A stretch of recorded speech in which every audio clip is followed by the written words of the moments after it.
Welcome, everyone. I'm Jim Sheridan, Director and Portfolio Manager of RBC Dominion Securities in Oakville.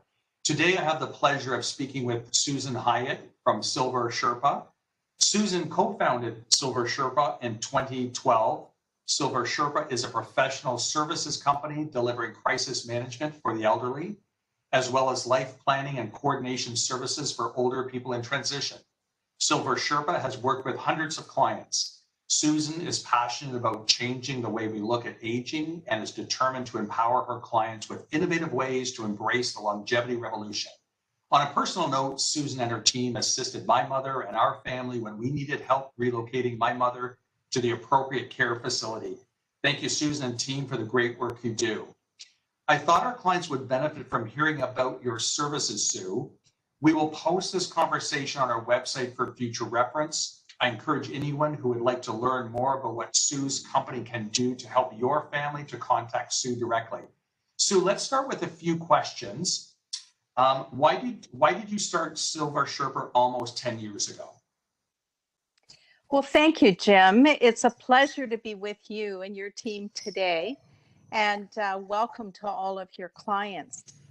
With regard to your question about why I started Silver Sherpa almost 10 years ago, both my parents went into crisis and they lived in different cities in Ontario. There was no coordinated and integrated service that I could call on to get them both out of hospital and into supportive accommodation for their separate care needs. And neither of them could return to their own home. So I spent 6 months sorting out the choices, sorting out powers of attorney documents, family disagreements, I might add, and then figuring out the cost of all the options, talking to their wealth managers, and then actually getting them moved into a stable and supportive environment. And Jim, I'm sure that you see this often, and many of the people that might be listening today are in this situation or know of someone in this situation. No, you're absolutely right, Sue. It's such an important healthcare is a big issue for our clients, and we're glad to have you here to help us look for some solutions. As a professional services company, how does Silver Sherpa help clients? That's a great question. So based on that own personal experience of mine, we developed a company to provide those professional services. So think of it as a one-stop shop. We assign one client director to work with each client and their family. Because one of the things I was really frustrated with was I was dealing with so many different people in the healthcare system and financial services. It was just overwhelming. So we have one person as a guide to help you assess your situation, look at the options and recommendations, and cost out those things that you think might be a good thing to do so that you can make an informed decision. And then once you decide on a well thought out plan, then we help you navigate through that plan. And at the same time, we focus on connecting all the dots. Now, those might be information dots. So for example, getting the right information to all the medical specialists that might be involved before an appointment. Just coordinating medical information is a challenge unto itself. And if you need additional services, then we also connect you with a trusted network of professionals that we know and trust. And for example, Jim, your team is part of our trusted network. So when we have a client who's looking for a wealth management advice or financial planning, they may be selling their home, they may be selling their cottage, then you're part of our trusted network. If they're looking for someone, we recommend your team as part of that network. Thanks, Sue. Can you give us an example of why Silver Sherpa is different in how you approach elder management issues? Jim, we take an integrated approach to what we call elder management. People haven't been thinking about this. I think with the COVID pandemic, what's happened is now the microscope has come down on personal care, on healthcare, and people realize how fragmented these services are. So we take a very integrated approach to elder management, or these special needs families we also serve. So think of it as a three-legged stool, and you need all the legs, all three legs, or you're in danger of falling over. So the first leg is living circumstances, healthcare, personal care. That's all in one bundle, in one leg. Then the second leg is financial preparedness, because these things cost money, and you're going to have to cost out your options that you might need. And then you want to discuss them with your financial planning people, because how do you pay for these things? If you've accumulated wealth, then how are you going to spend that wealth, and how much on personal care needs? It also includes tax planning, which I know your team is very good at, Jim. And the third leg is legal preparedness. And by that we mean, do you have your powers of attorney and your will up to date? But it's much more than that. It's things like advanced care directives. At end of life, if you can't speak for yourself, what are your wishes? And they can be quite detailed and included with your power of attorney. The other thing is, we want to take a look at the powers of attorney, because it's not a popularity contest. If you've appointed your eldest son as your power of attorney for personal care, but he hates dealing with medical issues and doctors and the whole personal care side of things, then maybe you should have a little think about that and have a discussion in the family. Is that the best person to represent you on personal care issues if you can't speak for yourself?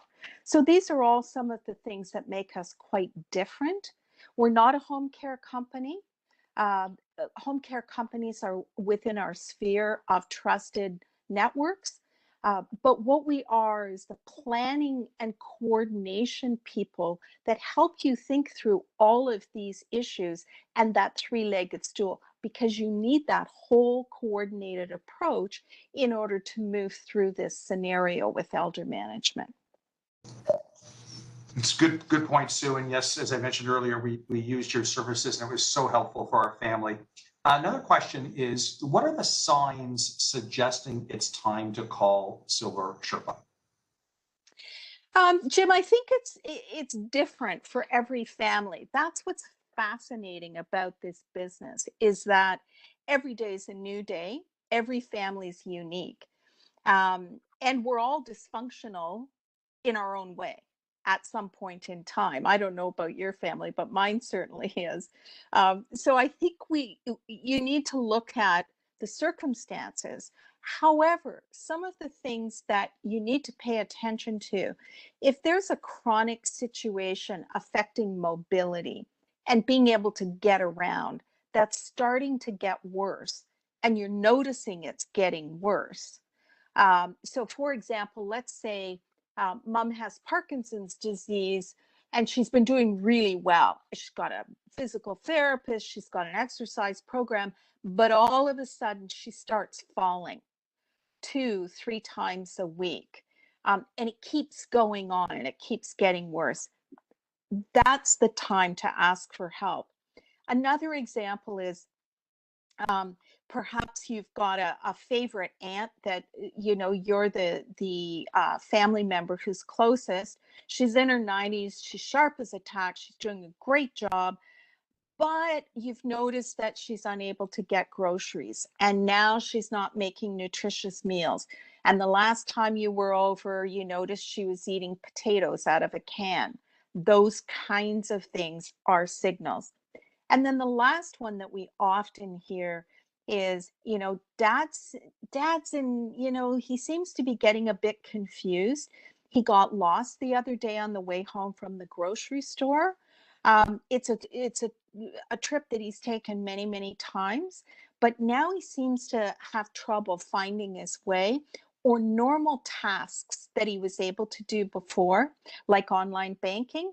Now we've noticed he's paid his Visa bill 3 times this month. Those are all signs and signals that you have to pay attention. What you don't want is to leave these things and let them grow into a crisis. Then you fall off the crisis cliff, and everybody's in a panic. So you don't want to go there. Thanks, Sue. That's really helpful. Another question. What if a loved one is resistant to help or insists they can handle a situation on their own? That's a common situation, Jim. I don't know about you, but did you ever do what your parents told you after about the age of 30? Most of the time I didn't. And so I think we have to recognize that our parents don't like to be told, or our older loved ones don't like to be told what to do. So start with common ground. Often an independent third party, such as Silver Sherpa or another group, can broach subjects that an elderly person does not want to talk about with their family.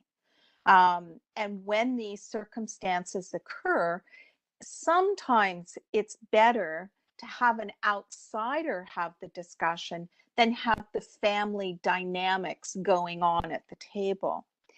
And the other point to remember is that often people resist because they're afraid of the unknown, or they fear what's coming. So sometimes it helps to talk to people who do this day in and day out. So, for example, I'm afraid about going to long-term care. Well, there's tons of options. If you can't stay in your own home, or you feel it's time, you need extra help, it's not just doom and gloom in the long-term care scenario. There are lots of options. So sometimes it's the fear of not knowing and thinking the worst, particularly when you listen to the media today around COVID. We know the disaster that happened in some long-term care homes in Canada, but that wasn't the case right across the board. So it's important to get that expertise and help so that you can sort through what the options are and start having those discussions. Thanks, Sue. Another question for you. Families are often caught off guard or simply overwhelmed with situations. What are some common situations you see where families could have averted the situation by planning ahead? Oh, that's a good question, Jim. I call it the great procrastinators, and we all do it. We're hoping that something will change, but it doesn't. We get busy with our lives, and we get busy coping with, the pandemic and kids going back to school and doing all these other things. And all of a sudden, we've forgotten about those elderly folk in the family, and we've procrastinated. We knew that dad should not be driving, for example, but that was a year ago. Well, now you get called because dad's been in an accident. He's gone into his town and he's sideswiped another car, and now you've got the police calling. So if you notice those warning signs that we talked about above, the best advice is don't procrastinate, because this is a one-way street as we get older and as we start to need more help. And it depends on which age it is because of chronic problems or whatever. But this is a one-way street. It is not going to get better. We're not going to sprinkle magical dust and say, oh, it's all going to go away. It doesn't. So we have to be smart about this and think ahead a little bit. And when you start noticing the warning signs, watch out. The other thing I wanted to mention, Jim, was family disputes, because we do spend a lot of time dealing with family disputes. And in those situations, in many of them, what's happened is that the parents or the elderly person has not explained to family members and not made it clear what their wishes are. And so if you don't know as a family member, and all of a sudden something happens and you're told, oh, well, so and so is going to be the power of attorney for property, and you thought you were going to be the power of attorney for property, and there's no discussion about it, that's when these family disputes start to emerge. And so we see a lot of angry situations where family relationships are broken, simply because there was no communication and no planning, and no reaching out to advisors who could help in the situation. So family disputes is a good one, where people get overwhelmed very quickly, and it often could have been prevented. Thanks, Sue. All really good points. In our group, the Sheridan Wealth Management Group of RBC Dominion Securities, we focus on holistic wealth management and planning, but we want our clients to complement that with a realistic living plan. What does that look like to you? And maybe you can explain what a realistic living plan would look like. Right, Jim, and for the listeners, I would think I raised Jane Fonda as an example. She's in her 80s now, famous American actress and activist, and she coined the term "the third act." So what she said was, about a decade ago, she said, look, I think of my life in three acts: the first 30 years, the middle 30 years, and the last 30 years. And they're all very different. So think about your third act. And this goes for all of us. By the time you get into your third act in your 60s, and into your 70s, we all should be thinking about our living plan, because up until then, we've planned for retirement, we plan to accumulate wealth, we plan to do all these things. But then what? Because, I'm in my 60s. I intend to live another 60 years. I know my kids don't think that's a great idea, but think about it. What am I going to do for the next 60 years? So I want to be able to put a living plan in place which says, okay, what are my needs and wants? What do I want? What do I need? Um, Look at any gaps in service. For example, should I stay in my own home? I've got a 2-story house. If my joints are an issue and I need a couple of joint replacements, maybe I should think about moving to a bungalow, maybe not. Where do I want to live? Do I want to be closer to my children because they're starting to have children, or not? Do I want to live with one of my kids eventually? Do I want to live in a multi-generational household? Maybe yes, maybe no. Who do I want to have lunch with 10 years from now? And who do I want to go to a concert with? Those kinds of things, because that speaks to intellectual stimulation. So from our assessments, there are 9 key quality of life factors you need to look at. And it's not just medical or healthcare, but you want to look at all those factors. And then you want to cost it out and say to your wealth manager, well, you know what? This looks pretty good. And by the time I'm 80, I think I'll move into a bungalow and do this, but I want to save money for personal care issues because I know I'm going to have to top up healthcare, personal care. So set aside another $300,000 or whatever for that. So those are the kinds of big picture planning we should be doing in our 50s, 60s, 70s to plan for the next 30 or 40 years. And that would complement your holistic planning on the wealth management side. And when there are overlaps, for example, tax planning, what tax credits, if someone is having care in their home, what tax credits are applicable? When do disability tax credits kick in, and how do you get those? All of those things are where we overlap with you, Jim, where we're saying, oh, by the way, so-and-so, they're due, now they could get a disability tax credit on the following basis. That should offset some of the income generated. And those are the kinds of conversations you want to have. But all of this takes time and planning. Sue, based on your experience with helping hundreds of clients, what key advice can you offer people that are in their third act, as you defined their third act in life? And this is really our last question, and this will wrap it up for us. Jim, the first thing I would say to people over and over again, and I'm thinking about writing a book and talking about this, is empower yourself now. Don't wait. Don't wait for something to happen. Life happens.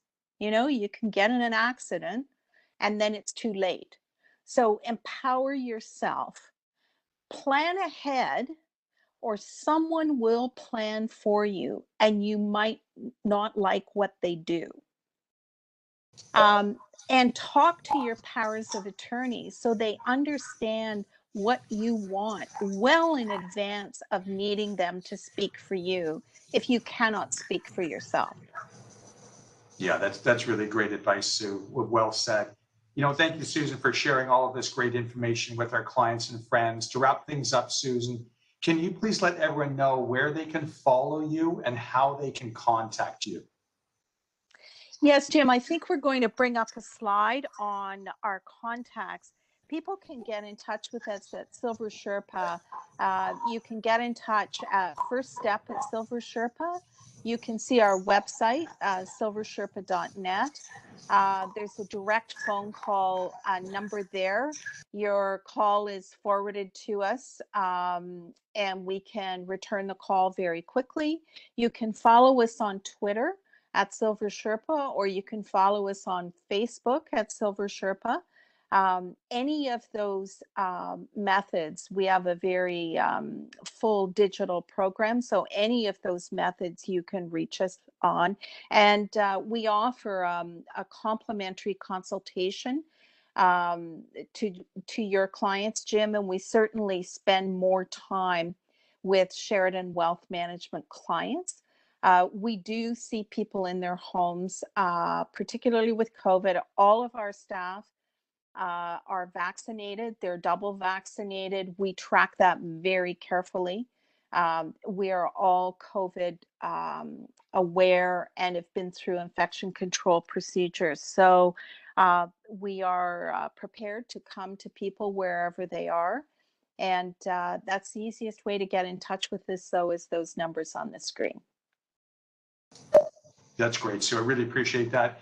And this ends our conversation with Sue, but please feel free to reach out to Sue directly and share this audio with friends and family that may benefit from Sue's services. Thanks, everyone. Have a great and safe day.